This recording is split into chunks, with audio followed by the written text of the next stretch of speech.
గత 10 సంవత్సరాలుగా నిపుణులైన డాక్టర్లచే వైద్య సేవలు అందిస్తున్న ఆయుక్ష హాస్పిటల్ ఖలీల్వాడి నిజామాబాద్. జై శ్రీరామ్. ఇవాళ ఈ మీడియా సమావేశం Viksit Bharat guarantee for Rozgar Ajeevika mission Gramin G Ram G నూతనంగా పార్లమెంట్ లో పాస్ అయిన బిల్లు.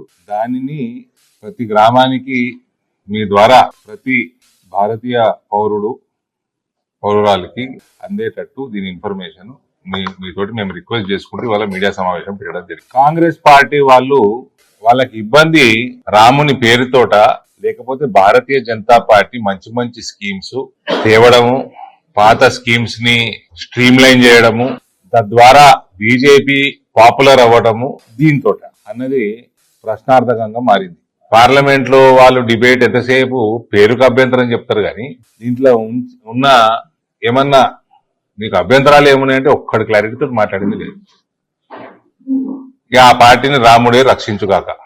కొత్తగా ఏదైతే జీరామ్జీ స్కీమ్ మనం బిల్ పాస్ చేసుకున్నామో అది పని తగ్గించడం కాదు, పని పెంచడము, నెంబర్ ఆఫ్ డేస్ పెంచడము, గ్రామానికి పనికొచ్చే పని చేయించడము, తద్వారా జరిగిన పని overall long term development of the గ్రామ పంచాయతీకి ఉపయోగపడేటట్టుగా దీన్ని ప్రణాళిక కేంద్ర ప్రభుత్వం తయారు చేసింది.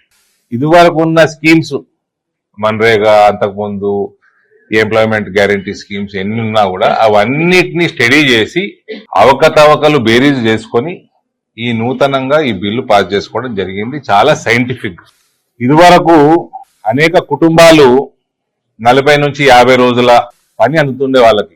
ఇంతకు ముందు సరిగ్గా స్ట్రీమ్ లైన్ చేయకపోవడము, అన్సైంటిఫిక్ గా నడపడం వల్ల ఫేక్ జాబ్ కార్డ్స్, తద్వారా విపరీతమైన కరప్షన్, జెన్యున్ వర్కర్స్ కి ఇబ్బంది కలిగేటట్టు ఆ రకంగా కొనసాగింది. ఏదో పని చేయించాలా అని ఇక్కడ కుప్పదీసి ఇటేసుడు, మళ్ళీ ఇక్కడ కుప్పం తీసి అటేసుడు, అంటే చాలా అన్సైంటిఫిక్ గా వితౌట్ ప్లానింగ్ కొనసాగిన కార్యక్రమం ఇది వరకు ఉండేది. ఇప్పుడు 125 రోజులకు పెంచుతూ గ్యారంటీడ్ వర్క్ ప్రతి గ్రామీణ కుటుంబానికి 125 ఎలిజిబుల్ కుటుంబానికి 125 డేస్ మినిమం వర్క్ మనము వచ్చేటట్టు ఈ స్కీమ్ చేసుకున్నాము, పెంచినాం 25 డేస్. ఎస్టీ కుటుంబాలకి, ఆదివాసీ గిరిజనులకి, ఎస్టీ కుటుంబాలకి ఇంకా 25 డేస్ అంటే 150 డేస్ వరకు. వాళ్ళు చాలా మటుకు అడవి ప్రాంతంలో ఉంటారు. అది 150 డేస్ గ్యారంటీడ్ వర్క్ ఈ కొత్త స్కీమ్ ద్వారా అందుతుంది. ప్రతి వారం పేమెంట్ డైరెక్ట్ బ్యాంకులోకి ట్రాన్స్ఫర్ అవుతుంది. ఇది ప్రాబ్లం వీళ్ళకి. ఇది ఏడా కరప్షన్ కి స్కోప్ లేదు, డిలేకి స్కోప్ లేదు. డిలే ఉంటే వాడు రావాలి, ఆ లోకల్ ఇంతకు ముందు ఆ టీఆర్ఎస్ వాడు ఉండే రాక్షసులు వాళ్ళని అడుక్కోవాలి.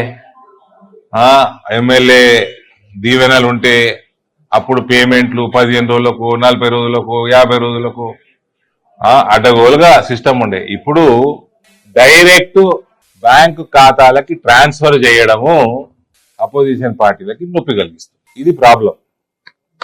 ఇప్పుడు ప్రతి వారం పేమెంట్ డైరెక్ట్ ఖాతాలలో పడుతుంది.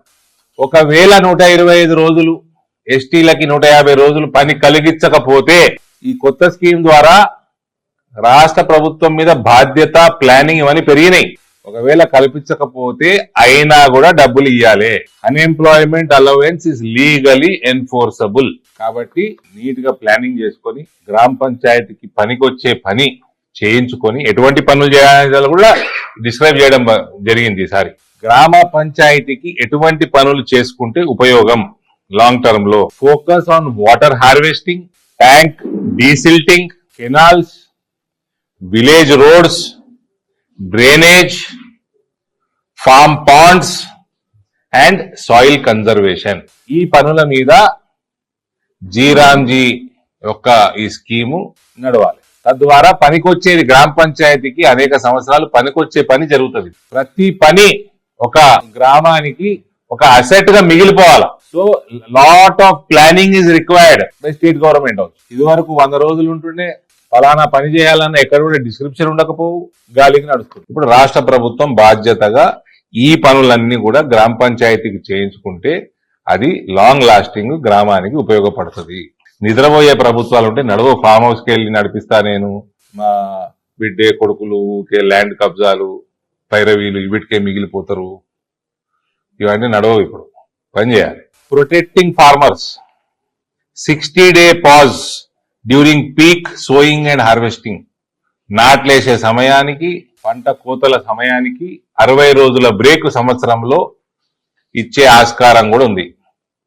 సో దాట్ అగ్రికల్చర్ లేబర్ కి ఇబ్బంది కాకుండా, ఇది మన జిల్లాకి అయితే పసుపుకైతే చాలా ఉపయోగం. లేకపోతే ఆ లేబర్ కాస్ట్ విపరీతంగా పెరిగిపోతుంది.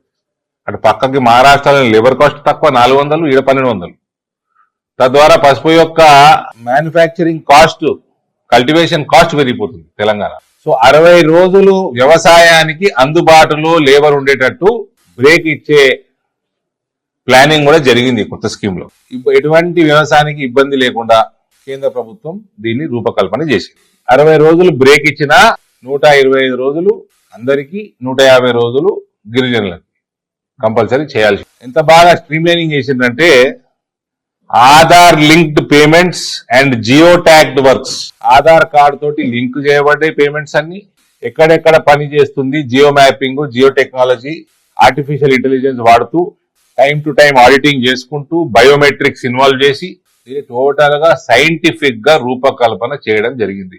జీరామ్జీ స్కీమ్ 60%, 40% సెంటర్ స్టేర్ రేషియోలో ఈ స్కీము ముందుకు కొనసాగుతుంది. రాష్ట్ర ప్రభుత్వాలు, మాక్సిమం రాష్ట్ర ప్రభుత్వాలు బీజేపీ ఎన్డీఏ ఉన్నాయి దేశంలో. రాష్ట్ర ప్రభుత్వాలు అపోజిషన్ ఉన్న వాళ్ళు లొలి పెడుతున్నారు. మా మీద బర్డెన్ వెళ్తుంది, మా మీద బర్డెన్. మీ మీద బర్డెన్ కాదు, పెంచినారు కూడా. 125, ఎస్టీలకి 150 రోజులు కూడా పెంచిండ్రు. పని ప్లాన్డ్ గా చేయమని చెప్తున్నారు. బాధ్యత మీ మీద పెంచిండ్రు. బాధ్యత తీసుకునే గుణం పెంచుకోండి. ఎంతసేపు గాలికి పైసలు మింగుదాము, కుటుంబ సభ్యులు పైసలు మింగుదాము, దోసుక తిందాము, ఇవే కాకుండా గ్రామాన్ని ఏ రకంగా డెవలప్మెంట్ చేయాలో దాని బాధ్యత స్వీకరించే గుణం పెంచుకోండి. North east state, special category states ఎవరికైతే ఇన్కమ్ ఉండదు, యూనియన్ టెరిటరీస్, ఇటువంటి వాటికి స్టిల్ సేమ్ 90% సెంటర్ నుంచి 90-10 రేషియో కంటిన్యూ అవుతుంది. రాష్ట్ర ప్రభుత్వాలకి తద్వారా వాళ్ళ రోల్ పెరిగింది. పేమెంటే కాకుండా ప్లానింగ్, వాళ్ళకి గ్రామస్తులతోటి మంచిగా ప్లాన్ చేసి వాళ్ళతో ఒక మంచి బాండ్ క్రియేట్ చేసుకునే అవకాశం ఇది రాష్ట్ర ప్రభుత్వాలకు, అపోజిషన్ పార్టీలకి. అవకాశం సద్వినియోగం చేసుకోరా నాయన. పనిచేసేది తత్వం లేదు కాబట్టి ఇవన్నీ నాటకాలు. తెలంగాణలో ప్రత్యేకంగా tank desilting and ground water recharge కి బాగా ఉపయోగపడుతుంది. ఇక్కడ ఉన్న కండిషన్స్ బట్టి తెలంగాణ ప్రాంతంలో ఇక్కడ వ్యవసాయం బ్రహ్మాండంగా కొనసాగుతుంది. అనేక జిల్లాలలో బెటర్ ఇరిగేషన్, చిన్న ప్రత్యేకంగా సన్నకారు రైతులకి మంచి ఇరిగేషన్ ఫెసిలిటీ పెరిగే అవకాశం ఉంది. అన్ఎంప్లాయ్మెంట్ పెరుగుతుంది. ఇదేమి రాష్ట్రంలో జాబ్ నోటిఫికేషన్ ఎన్నేళ్ళు అయినా, మోర్ దెన్ 10 years. అన్ఎంప్లాయ్మెంట్ పెరుగుతుంది తెలంగాణ రాష్ట్రాలలో. కాబట్టి వాళ్ళకి at least some sort of relief ఈ స్కీమ్ ద్వారా రాబోతా ఉంది. ఎస్టీలు మన దగ్గర అధికం, వాళ్ళందరికీ 150 రోజుల ద్వారా వాళ్ళకు కూడా మంచి బెనిఫిట్ తెలంగాణ రాష్ట్రంలో ఈ స్కీమ్ ద్వారా వస్తుంది. G RAM G respects work, protects farmers and strengthens villages.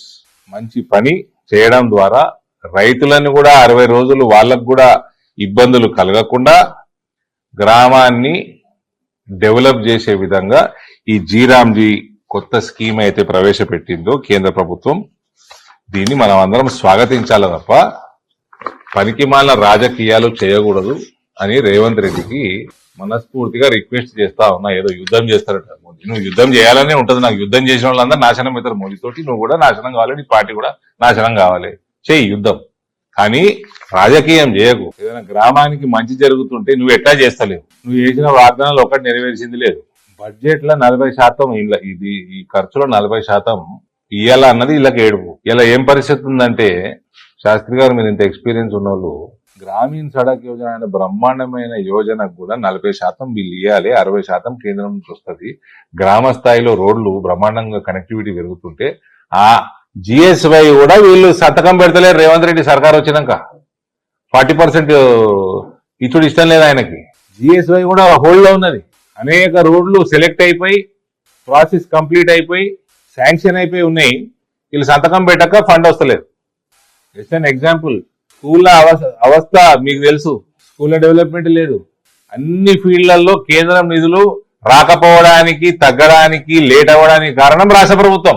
వీళ్ళకి కరప్షన్లు, వేల కోట్లు, లక్షల కోట్లు నాశనం చేసినాక కేసీఆర్ ఆయన కుటుంబము అది ఈయనకప్ప చెప్పి వీళ్ళకి కూడా అదే ధోరణిలో వీళ్ళు పని చేసుకుంటా వేల కోట్లు, లక్షల కోట్లు మింగినాక బడ్జెట్ ఎడికెళ్ళి సరిపోతుందండి? సరిపోతుందా? వ్యాపారం చేసుకుంటా రోజు గల్లెలకి వెళ్ళి వచ్చిన టర్న్ ఓవర్కి వెళ్ళి గల్లెలకి వెళ్ళి జేబులు వేసుకొని పోతే సరిపోతుందా వ్యాపారానికి? ఫైనాన్షియల్ డిసిప్లిన్ లేకుండా తయారైన ఈ పార్టీలన్నీ మళ్ళా యుద్ధం చేస్తారట. ఈయన మోడీ మీద యుద్ధం చేస్తావా? నేను ఏను పోతుంటే కుక్కలు మొరిగినట్టు ఉంది ఇది కథ.